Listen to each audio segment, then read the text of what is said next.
The front door of a plantation house opens just after sunrise, and a woman steps out onto the porch holding a ring of iron keys. Around her stretches an entire estate, fields, kitchens, workshops, cabins, and every person working within that landscape is legally classified as property belonging to the household she helps control. For generations, the history of slavery has often been told through the actions of plantation masters and political leaders. But stay with this story, because by the end you will see how the daily machinery of slavery also ran through the authority of women inside those households. Women who inherited enslaved people, supervised labor, and exercised power within one of the most brutal social systems in American history. In the slave-holding societies of the American South, white women occupied a complicated position. They lived within a patriarchal world that restricted their political rights and often limited their public influence. Yet within plantation households, they could wield direct authority over enslaved people whose lives were bound to the property structures of the estate. Inheritance law made this possible. Enslaved people were legally classified as property, and property could be transferred through wills and estates. When fathers died, daughters sometimes inherited enslaved individuals alongside land, livestock, and other assets. Marriage could also bring enslaved property into a household through dowries or family transfers. Probate records from across the South show white women listed as owners of enslaved men, women, and children, sometimes in numbers that represented significant wealth. These records reveal that women were not merely witnesses to the system of slavery. Many were participants within its economic structure. Plantations were complex environments that required constant supervision. While large estates often employed overseers to manage field labor, the domestic spaces of the plantation house operated under the authority of the mistress of the household. Enslaved cooks, maids, nurses, and other domestic workers performed tasks that sustained daily life for the slaveholding family. Their work unfolded within spaces where white women directed routines, assigned duties, and maintained discipline. Letters and correspondence written by plantation women provide glimpses into these responsibilities. Some describe managing household budgets, assigning domestic labor, or supervising food preparation and clothing production. Others mention disciplining enslaved workers who were accused of disobedience or neglect of assigned tasks. These accounts illustrate how the structure of slavery extended into the intimate spaces of the household. Power within these environments was reinforced by law. Enslaved people had almost no legal standing in courts, particularly when accusations involved white individuals. If an enslaved man or woman was accused of wrongdoing, the testimony of white witnesses carried far greater weight than anything an enslaved person could say in their own defense. Punishments could range from whipping to sale, depending on the severity of the accusation and the authority of the slaveholder. For enslaved men in particular, the legal system offered little protection against accusations made by white members of the household. Even rumors of misconduct could trigger violent consequences. Plantation discipline and local courts operated within a framework that prioritized the authority of slaveholding families above the rights of the enslaved. Yet when historians attempt to examine the private dynamics within plantation households, they encounter a significant challenge. The historical record is uneven. Plantation records were typically written by slaveholders themselves. They documented property, finances, and labor management, but rarely described personal interactions in detail. Enslaved people were rarely permitted to testify in legal cases, meaning many experiences went unrecorded in official archives. As a result, some aspects of life inside slaveholding households survive only in scattered references, court cases, letters, or recollections recorded decades later in interviews with formerly enslaved people. These fragments remind historians that the silence within the archives is itself part of the story. What was not written down can be as revealing as what was. Over the past several decades, scholars have begun re-examining the role of white women within slave societies with greater attention to these complexities. Earlier historical narratives often portrayed plantation women primarily as passive figures shaped by the authority of fathers and husbands. More recent research shows that many were active participants in slaveholding economies, exercising power over enslaved workers and benefiting from the wealth produced by their labor. This reassessment does not erase the constraints that women themselves faced in 19th century society. Rather, it reveals how systems of gender, race, and property intersected within the institution of slavery. White women could be limited in political rights while simultaneously holding authority over enslaved people. They could be constrained by patriarchal structures while participating in a racial hierarchy that granted them control within plantation households. Understanding this contradiction is essential to understanding slavery itself. The institution was not sustained by a single group of actors. It was embedded in families, laws, financial systems, and daily routines that involved many participants. Plantation households were one of the places where those systems came to life, spaces where power, dependency, and violence were woven into the fabric of everyday life. And when historians look closely at those households, they find that the story of slavery includes not only the decisions of plantation masters, but also the authority exercised by the women who helped manage the world inside the plantation gates. Inside the plantation house, power rarely appeared dramatic. It did not always look like public punishment or open violence. Much of it unfolded through ordinary routines, instructions given in kitchens, tasks assigned in laundry rooms, schedules enforced in the yards and gardens surrounding the house. These domestic spaces were where the authority of the plantation mistress became visible in everyday life. Plantation households depended heavily on enslaved labor. Enslaved cooks prepared meals for the family and guests.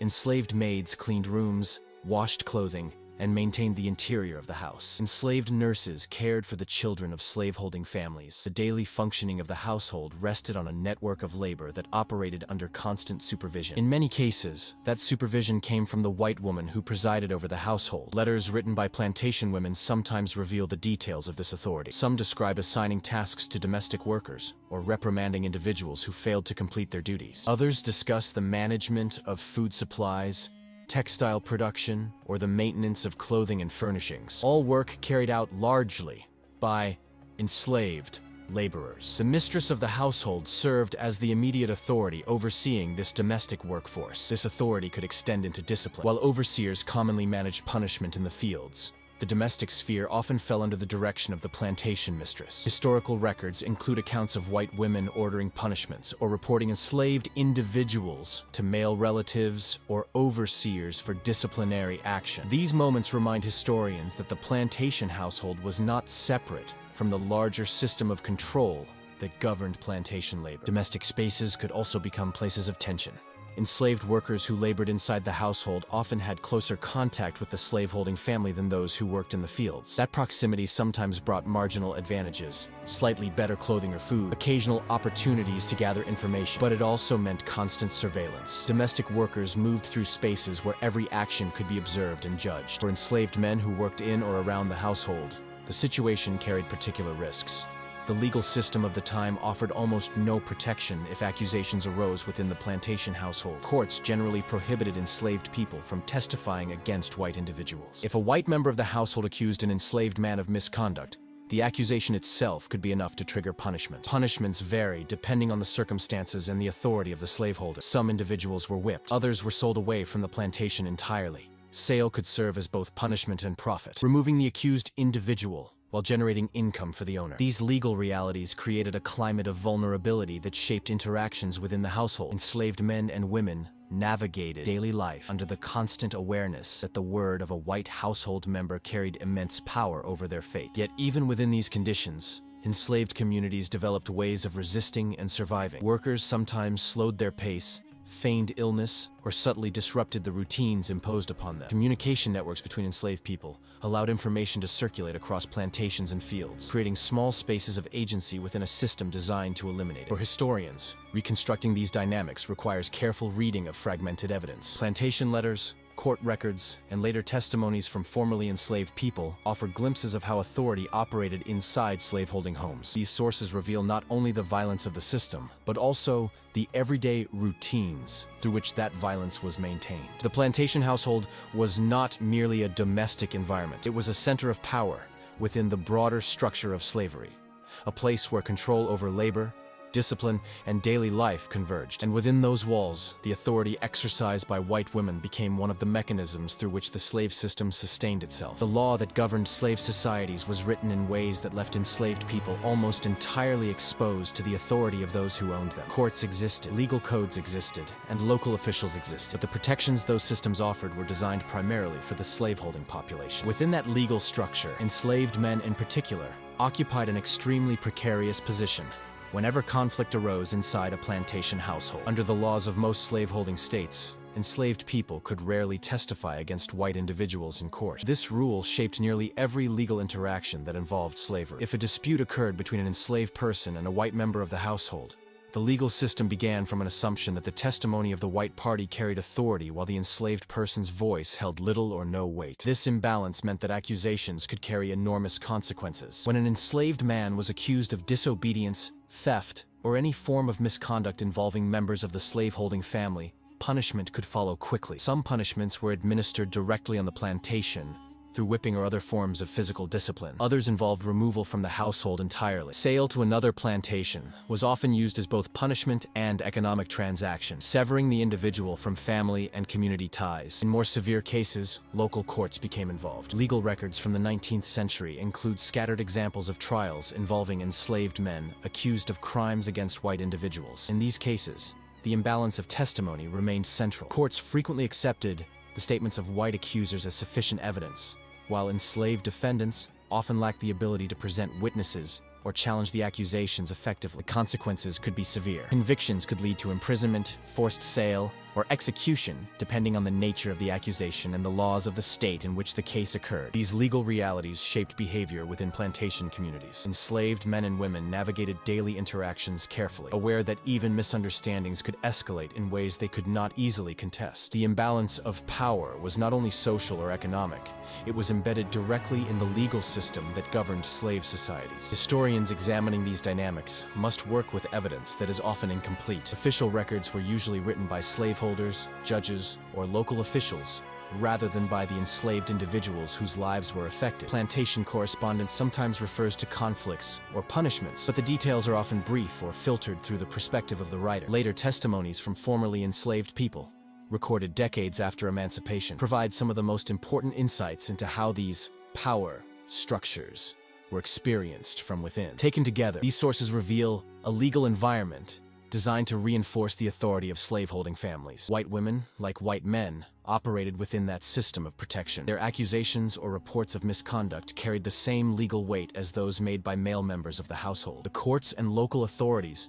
were structured to defend the rights of slaveholders rather than the rights of the enslaved. Understanding this legal imbalance is essential to understanding the broader dynamics of slave societies. Authority inside plantation households was not enforced solely through personal relationships or economic control. It was reinforced by laws that defined enslaved people as property and limited their ability to challenge the actions of those who claimed ownership over them. Within that framework, the absence of documentation about certain interactions becomes itself a historical clue. The system was not designed to preserve the voices of the enslaved. It was designed to preserve the authority of those who held power over them. When historians try to reconstruct life inside slaveholding households, they quickly encounter a problem that runs through the archives themselves: silence. Plantation records survive in remarkable numbers: ledgers, letters, estate inventories, account books, but they were almost always written by the people who owned the plantations, not by the people whose lives were controlled by them. These documents carefully record crops,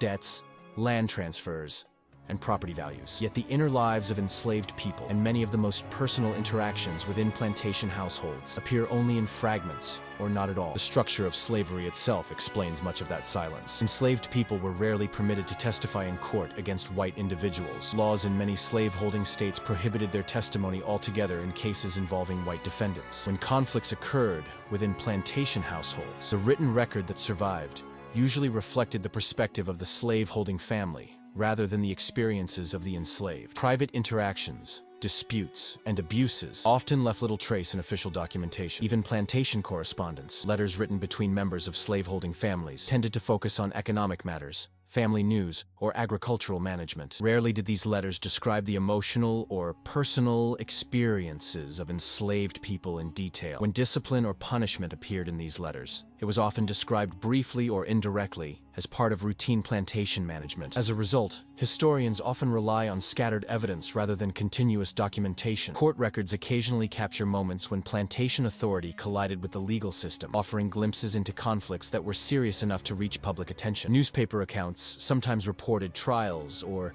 disputes involving enslaved individuals. These sources provide fragments of the larger picture, but they are uneven and incomplete. One of the most significant collections of first-hand testimony comes from the Works Progress Administration interviews conducted in the 1930s, when formerly enslaved men and women described their experiences of slavery decades after emancipation. These narratives are invaluable because they preserve memories that rarely appear in plantation records. At the same time, historians approach them carefully, recognizing that the interviews occurred long after the events they describe and were shaped by the circumstances in which they were recorded. What emerges from these scattered sources is a clearer understanding of the limits of the historical record itself. The absence of detailed documentation about certain aspects of plantation life does not necessarily mean those experiences did not occur. Instead, it often reflects the way records were created and preserved within a society structured around unequal power. The voices of enslaved people were rarely recorded at the time, and many of the interactions that shaped daily life inside plantations unfolded in spaces where no written record was kept. For modern historians, interpreting this silence requires caution and discipline. Claims that extend beyond available evidence risk distorting the past.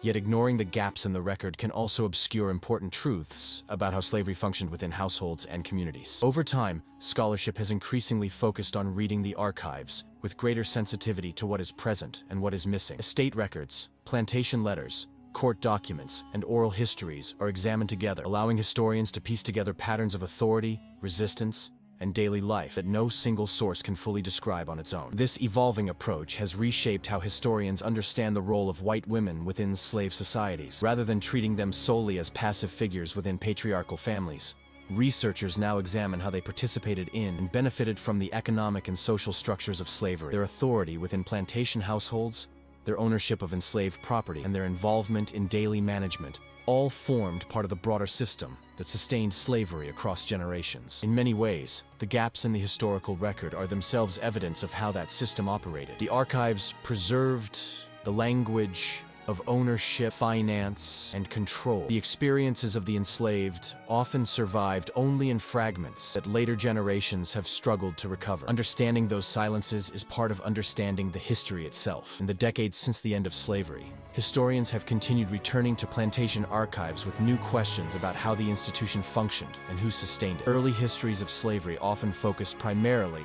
on political leaders, plantation masters, and the economic systems that organized agricultural production. Women in slaveholding families frequently appeared only at the margins of those narratives, portrayed as sheltered figures who lived within the system, but exercised little influence over it. More recent scholarship has challenged that image. Research into estate records, probate inventories, personal correspondence, and legal documents has revealed that white women were often deeply integrated into the economic and social structures of slaveholding societies. Many owned enslaved people in their own names through inheritance or marriage settlements. Some managed plantations temporarily when husbands or fathers were absent. Others directed the work of enslaved domestic laborers and participated in decisions about discipline and household management. These findings do not suggest that white women held the same political power as men within 19th century society. Laws and customs restricted women's public authority in many areas of life. But within the structure of slavery, race, and property law,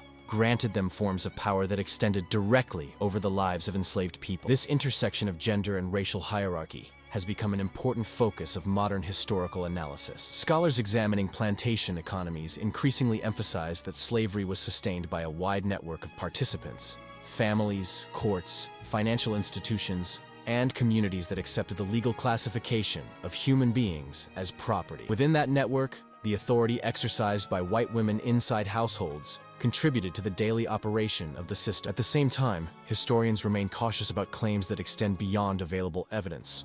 Some aspects of life within plantation homes remain difficult to document because the surviving records were created within a society that rarely preserved the voices of enslaved people themselves. Interactions that took place in private spaces often left little trace in official archives. As a result, the modern interpretation of slave societies combines what is clearly documented with careful attention to the limits of the historical record. What emerges from that work is a more complex understanding of how slavery operated. The institution was not maintained by plantation masters alone. It was embedded within households, legal systems, and social expectations that involved many individuals whose roles had once been overlooked. White women living within slaveholding families navigated a world where they were both constrained by patriarchal norms and empowered by racial hierarchies that granted them authority over enslaved people. Their position illustrates how systems of power can operate simultaneously along multiple lines: gender, race, property, and law, shaping relationships in ways that are not always immediately visible in the historical record. Studying those relationships does more than add new characters to an old story. It deepens the understanding of how slavery functioned as a social system. The plantation household was not simply the private space of a family. It was one of the places where the structures of slavery were enforced day after day, through routines, decisions, and expectations that defined the lives of everyone within its reach. And as historians continue examining the surviving archives, they uncover a fuller picture of the many roles that sustained one of the most consequential institutions in American history.